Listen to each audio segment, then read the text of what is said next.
সুপ্রিয় দর্শক, আসসালামু আলাইকুম। সবাইকে স্বাগত জানাচ্ছি আজকের গুরুত্বপূর্ণ সংবাদে। প্রথমেই জানিয়ে দিচ্ছি সংবাদ শিরোনাম, পরে বিস্তারিত। সেনাবাহিনীর অভিযানে রুমিন ফারহানার বাসা থেকে ৬৫৮ কোটি টাকা উদ্ধার, গোটা দেশ স্তব্ধ। বাংলাদেশের রাজনৈতিক অঙ্গন, প্রশাসন এবং সাধারণ মানুষ সবার মুখে আজ একটাই খবর। সেনাবাহিনীর বিশেষ অভিযানে রুমিন ফারহানার বাসভবন থেকে উদ্ধার হয়েছে অবিশ্বাস্য পরিমাণ অর্থ। সংখ্যাটি শুনলেই চোখ কপালে উঠবে, ৬৫৮ কোটি টাকা। বিস্তারিত জানার আগে হৃদয় ছুঁয়ে যাওয়া একটি অনুরোধ।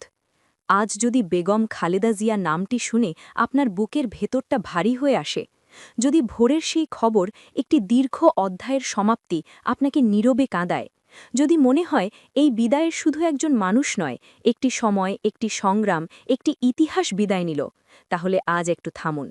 কমেন্টে শুধু লিখুন, আল্লাহ তাকে জান্নাত নসিব করুন।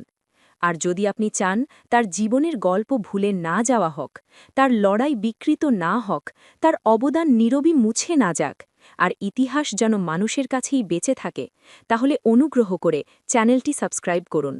সাবস্ক্রাইব মানে কেবল একটি বাটন চাপা নয়, এটি শ্রদ্ধা জানানো, স্মৃতিকে ধরে রাখা আর সত্যকে নীরবে পাহারা দেওয়ার এক ছোট্ট অঙ্গীকার।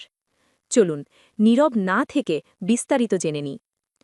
রুমিন ফারহানার বাসা থেকে এমন বিপুল অর্থ উদ্ধারের ঘটনায় দেশ জুড়ে সৃষ্টি হয়েছে তুমুল আলোড়ন। অনেকে বলছেন, স্বাধীনতা পরবর্তী সময়ে এত বড় অঙ্কের নগদ অর্থ একসাথে উদ্ধার হওয়ার ঘটনা এই প্রথম। প্রশ্ন উঠছে, এত টাকা কিভাবে এলো, কারা দিল, আর কোথায় ব্যবহার হওয়ার কথা ছিল? বিশেষ গোয়েন্দা তথ্যের ভিত্তিতে সেনাবাহিনীর একটি টাস্ক ফোর্স রাজধানীর একটি অভিজাত এলাকায় অবস্থিত ওই রাজনীতিবিদের বিলাসবহুল বাসভবনে হানা দেয়। অভিযানটি চলে গভীর রাত থেকে ভোর পর্যন্ত। একের পর এক কক্ষ, লকার এবং গোপন সিন্দুক খুলতে খুলতে সেনা সদস্যরা হতভাগ হয়ে যান। প্রতিটি সিন্দুকেই টাকার বান্ডিল, ডলার ভর্তি ব্যাগ এবং স্বর্ণের বার পাওয়া যায়। প্রত্যক্ষদর্শীরা জানিয়েছেন, দৃশ্যটি ছিল যেন সিনেমার মতো।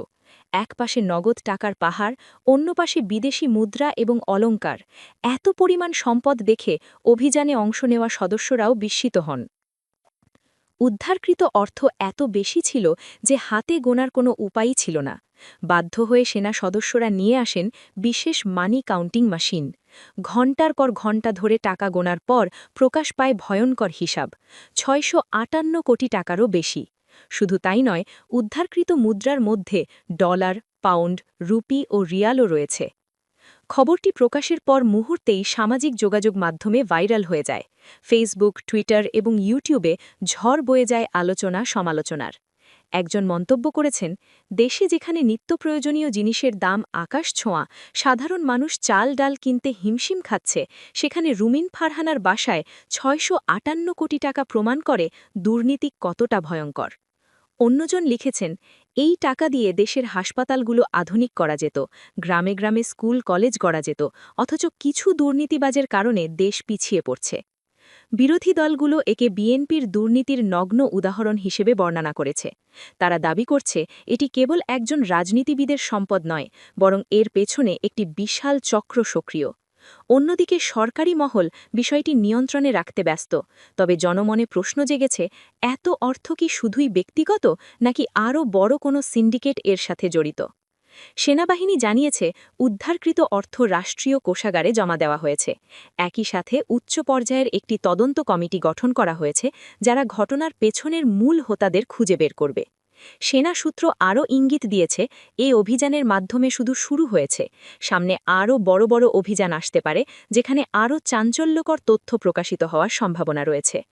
দেশের সাধারণ মানুষ এখন চায় শুধু টাকার পাহাড় দেখানো নয়, এর সাথে জড়িত সকল দুর্নীতিবাজকে বিচারের মুখোমুখি করা হোক। কারণ আগেও বহুবার দেখা গেছে, অর্থ উদ্ধারের ঘটনা আলোচনায় এলেও শেষ পর্যন্ত প্রকৃত অপরাধীরা শাস্তি পায় না।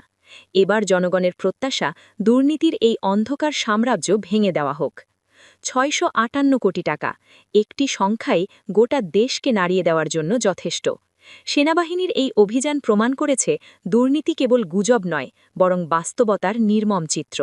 এখন দেখার বিষয়, রাষ্ট্র কি সত্যি দুর্নীতিবাজদের বিরুদ্ধে কঠোর অবস্থান নেবে, নাকি আবারও ধামাচাপা পড়ে যাবে?